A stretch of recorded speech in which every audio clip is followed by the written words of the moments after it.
Hello friends, I Vinod Yadav welcome you all again on my YouTube channel VI in chemistry. जैसा कि आप सबको पता है कि मैंने आपके साथ 11th क्लास का जो 4th चैप्टर है chemical bonding and molecular structure उसे स्टार्ट किया हुआ है। उसी सिलसिले में आज मैं एक टॉपिक, बड़ा इंपॉर्टेंट टॉपिक है, उसे डिस्कस करूंगा केमिकल बॉन्डिंग का। और आज का जो हेडिंग हमारी रहेगी वो है आपकी मॉलिक्यूलर ऑर्बिटल थ्योरी, एमओटी के नाम से भी जानते हैं बच्चे इसको। क्लियर हो गया? ये थ्योरी दी किसने थी उसके बारे में हमें पता होना चाहिए। ये थ्योरी हमें दी थी हंट और मुलिकन ने। किसने दी थी? हंट, आपने हुंसुल पढ़ा होगा ना, एंड मुलिकन ने। कब दी थी? ये दी थी 1932 के अंदर। और ये दी क्यों थी और इसका देना जरूरी भी था? क्योंकि थ्योरी की मदद से हम लोग समझा पाते थे कि मॉलिक्यूल्स की फॉर्मेशन से रिलेटेड नहीं है ये थ्योरी। ये चीज से रिलेटेड है कि मॉलिक्यूल्स बनने के बाद उन मॉलिक्यूल्स के जो ऑर्बिटल्स होते हैं, मतलब एटम के जो ऑर्बिटल्स थे पहले इंडिविजुअली, मॉलिक्यूल बनने के बाद उनकी क्या स्थिति रहती है, उनमें क्या बदलाव आता है, और मॉलिक्यूल की स्टेबिलिटी वगैरह से रिलेटेड भी थ्योरी। ठीक है, इंपॉर्टेंट थ्योरी का भी। और ये दी क्यों थी? क्योंकि वैलेंस बॉन्ड थ्योरी आज से पहले जो हमने पढ़ी थी, वो वैलेंस बॉन्ड थ्योरी कई सारी चीजें ऐसी थी कि जिनको नहीं समझा पाया था। हालांकि थ्योरी वो अच्छी थी, लेकिन फिर भी कई सारी चीजें थी जिसको वो वैलेंस बॉन्ड थ्योरी नहीं समझा पाई थी। ठीक है, तो वैलेंस बॉन्ड थ्योरी की अगर हम बात करते हैं, मान लीजिए पीवीटी की बात करते हैं, फिर बताऊंगा कि इसमें एमओटी का क्या रोल था। देखिए, वैलेंस बॉन्ड थ्योरी के हिसाब से जब भी कोई मॉलिक्यूल बनता है तो उसके बनने के दौरान उसके जो एटम के एटॉमिक ऑर्बिटल है ओवरलैप करते हैं। जैसे मान लो एग्जांपल में हाइड्रोजन के मॉलिक्यूल की बात अगर मैं कर लेता हूं, तो दो H एटम से मिलकर बनता है H1 प्लस H2। ऐसे मान लेते, सॉरी यहाँ लिख लेते हम लोग, H1 H2 कंबाइन होकर H2 मॉलिक्यूल हमारा बना रहे हैं। सबको पता है बात।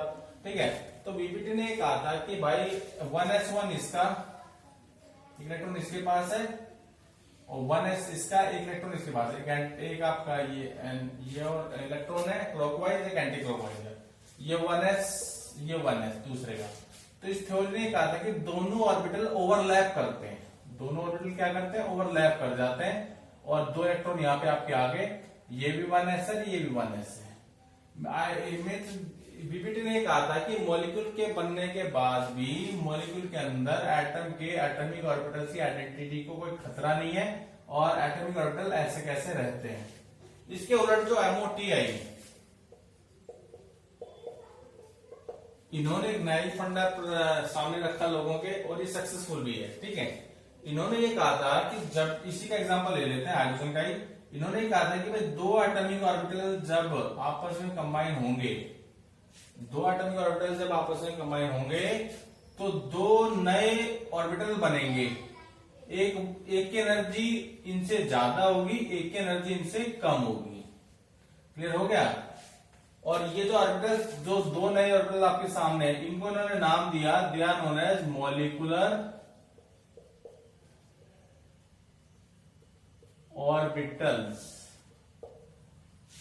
ये है इस थ्योरी का फंडा। इन्होंने कहा था कि एटम के ऑर्बिटल ओवरलैप कर जाते हैं और उनकी आइडेंटिटी एज इट इज बनी रहती है। इन्होंने कहा था कि नई जी इनकी कोई आइडेंटिटी नहीं रहती है, बल्कि नए तरह के ऑर्बिटल आपके सामने आएंगे। जब जितने एटॉमिक ऑर्बिटल कंबाइन हो रहे हैं उतने नए ऑर्बिटल सामने आएंगे। उनका स्पेशल नाम रहेगा मॉलिक्यूलर ऑर्बिटल्स। क्या नाम है? Molecular orbitals. इस थ्योरी की खास बात हो रही है, देखिए एक एग्जांपल लेके समझाते हैं। इस थ्योरी की मदद से ये आराम से समझा पाए कि जो मॉलिक्यूल है उसका मैग्नेटिक नेचर क्या है। जैसे फॉर एग्जांपल अगर मैं ऑक्सीजन की बात करता हूं, किसकी बात कर रहे हैं? ऑक्सीजन मॉलिक्यूल की बात करते हैं। तो बीपीटी ने कहा था कि ये जो मॉलिक्यूल है डायामैग्नेटिक होता है। कैसा होता है? डायामैग्नेटिक होता है। ठीक है, और एमओटी ने ये बताया कि जो मॉलिक्यूल है कैसा होता है? ये होता है पैरामैग्नेटिक। कैसा होता है? पैरामैग्नेटिक। होपफुली मैं समझ सकता हूं कि आपको ये मतलब पता होंगे। डायामैग्नेटिक सब्सटेंसेस वो सब्सटेंसेस होते हैं which are not attracted by the magnet, while the paramagnetic substances are those substances which can attracted by the magnet। और ना केवल एमओटी ने कहा ये बात, बल्कि अपनी थ्योरी में इसे सिद्ध भी करके दिखाया। जो आप भी कर पाएंगे जब एमओटी को आप अच्छे से समझ पाएंगे। ठीक है, दूसरी जो बात इन्होंने बताई, इन्होंने ये बताया कि जैसे हम एटम की इलेक्ट्रॉनिक कॉन्फ़िगरेशन लिख पाते हैं by using some rules which you had studied in second chapter electronic configuration, Auber rule, Hund's rule, Pauli's exclusion principle।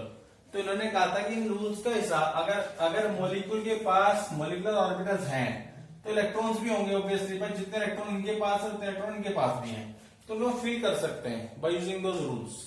यानी मेरा कहने का मतलब है कि एकदम इस थ्योरी की मदद से बता पाएंगे कि मॉलिक्यूल का मैग्नेटिक नेचर क्या है। दूसरी जो चीज आप सीख पाएंगे वो सीख पाएंगे मॉलिक्यूल्स की इलेक्ट्रॉनिक कॉन्फ़िगरेशन। ठीक है जी, क्लियर होगी बातें आपको।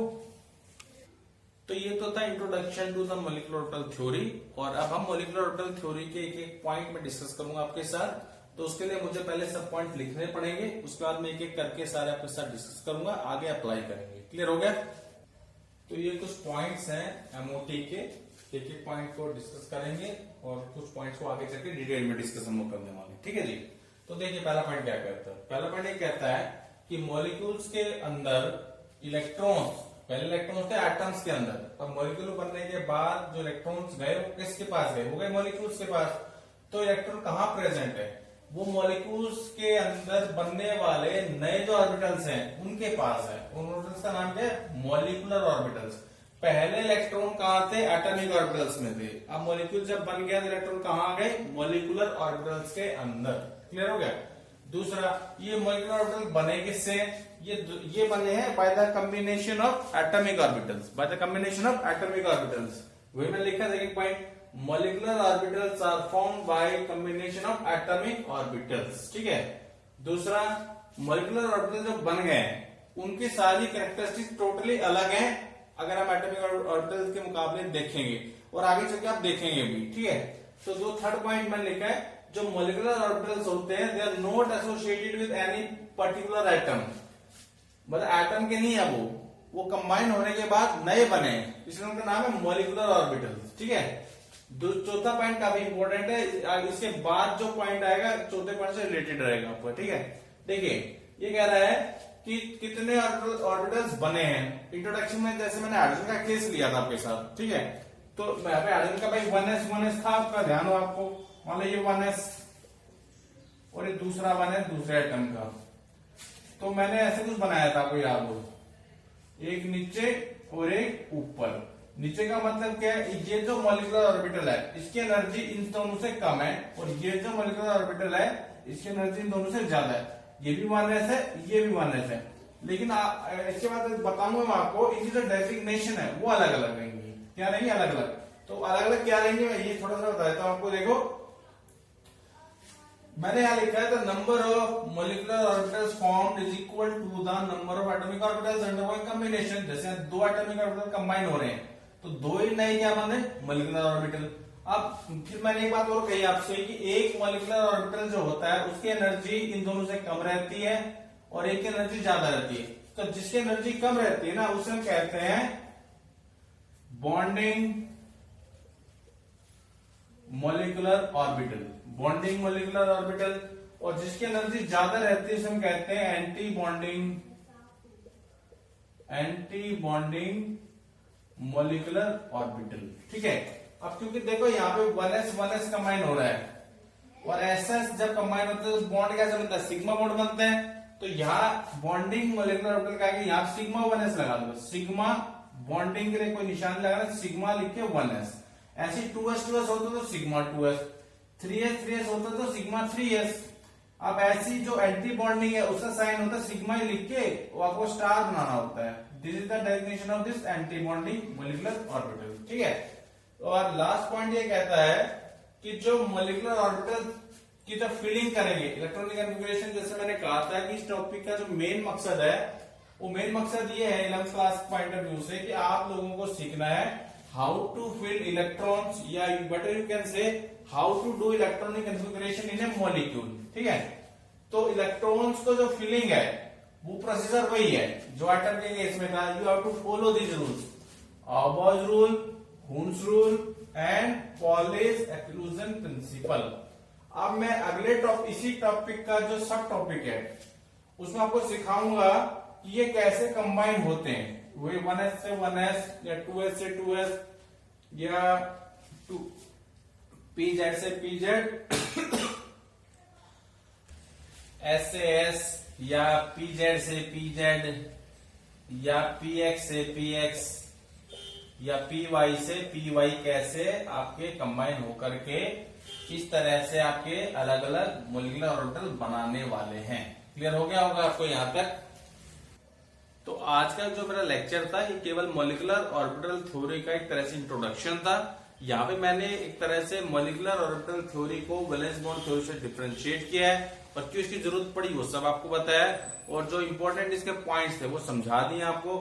अगले जो 2 लेक्चर और होंगे हमारे, ठीक है जी, अगला जो लेक्चर रहेगा वहां पे आपको समझाया जाएगा कि ये जो ऑर्बिटल्स हैं इनका नेचर वेव नेचर होता है और वेव नेचर मानते हुए इनका कॉम्बिनेशन हम लोग कराएंगे और ये कैसे आपके ये एंटी बॉन्डिंग बनते हैं और कैसे आपके बॉन्डिंग बनते हैं ये सब समझाया जाएगा उसके अंदर।